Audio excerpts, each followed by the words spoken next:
Hey guys, welcome back to another video, and in this one we're going to be fishing an ultralight with this little purple curly tail grub with a white jig head. And yeah, the action of it in the water is pretty good. We're going to see if we can catch some fish, whether it's bass, maybe a green sunfish or something like that. And yeah, we're going to see what we can catch. Those of you wondering what those birds are, they're called Egyptian geese. They've been taking over our pond. There's 9 of them, which is the most we've ever had.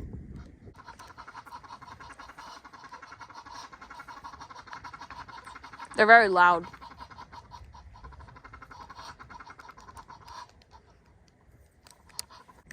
So y'all are running the setup I'm running this on. I have a Shimano Syncopate 2000 with a Cameron Rods Graphite 5-foot spinning rod. This is actually an older combo. It's like, I don't know how old it is, but I think it's from like the late 90s or like 2000s. But yeah, it actually works pretty good. It has this thing on it called the quick fire where all you have to do is just reel backwards a little bit and it'll put this right here, pull it back. It's like a trigger, and then boom, and it just makes it to where you never have to touch the bail. Pretty cool. Unfortunately, they removed it from all reels like 10-20 years back.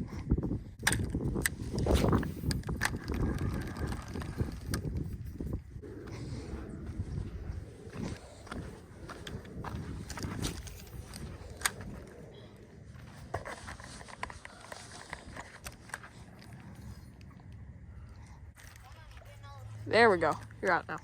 Now let me cast. That was not where I wanted to go. I'm just gonna swim that, see what eats it. Probably nothing.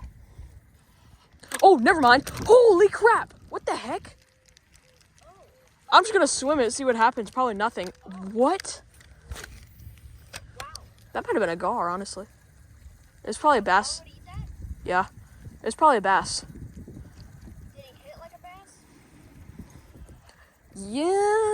Yeah, he hit like a bass, but he pulled like a gar. It was probably a bass, though. It's too cold for the gar to be sitting on the surface like that.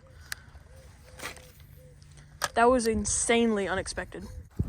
That was very random, though, that he hit that right when I said he wasn't going to. It's when you least expect it. I expected that so little that I even said I'm not going to get one. Even though it's cold and the water temperatures are frigid.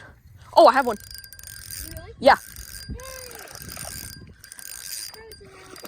Oh, good one. Oh, crap. Got him. Is that one of the stockies? It looks like it. It's the same bass I caught on my fly earlier. I literally caught this bass earlier today. I caught this bass earlier today on my fly rod in the exact same spot. And it's like 4:15, I think. Nice bass? It's currently 4:24. That's crazy. Is that the current that we got from all that fishing stuff? Yeah.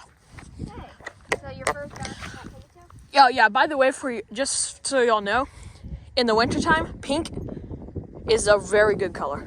Again, I don't know what it is about them. Next time I'll probably bring out my jig head and then my pink curly tail.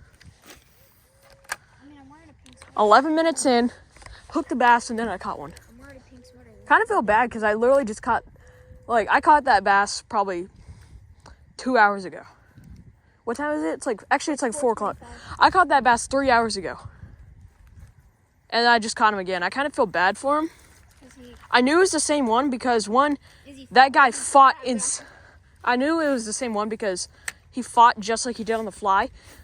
He just wanted to pull really hard, just like on the fly. And he also, I noticed this whenever I caught him earlier. Y'all are gonna see the same one in the short. His teeth were a lot sharper. I noticed that when I caught him earlier.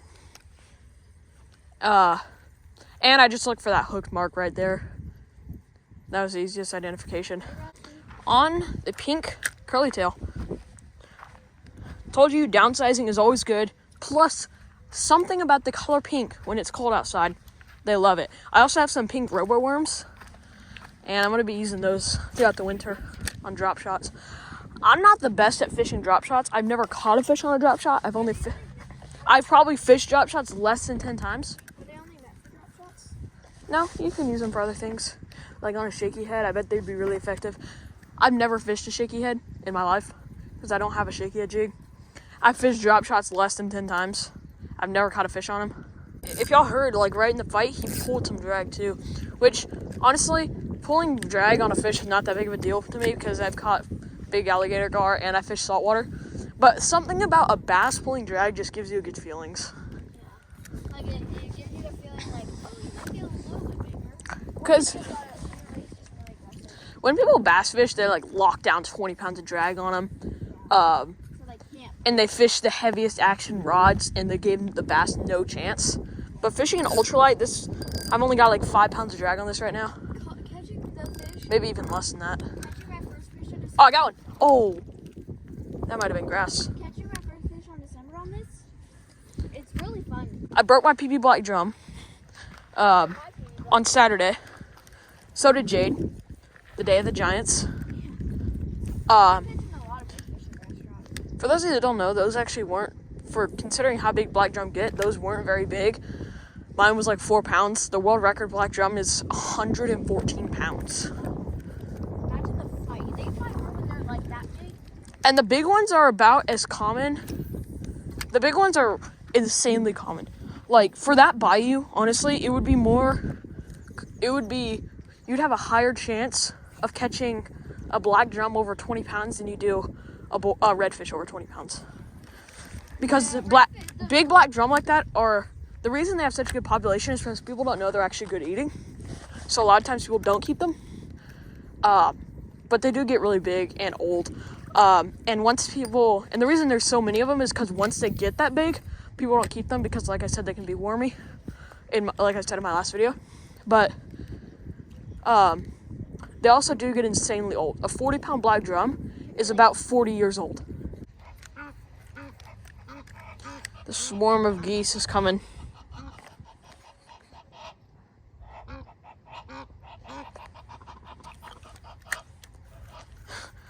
Y'all can see there's 1, 2, 3, 4, 5, 6, 7, 8. Wait, only 8. Oh, and then there's one eating, so there's 9. But anyway, thank you guys so much for watching. I'll see you next time. Goodbye and happy fishing.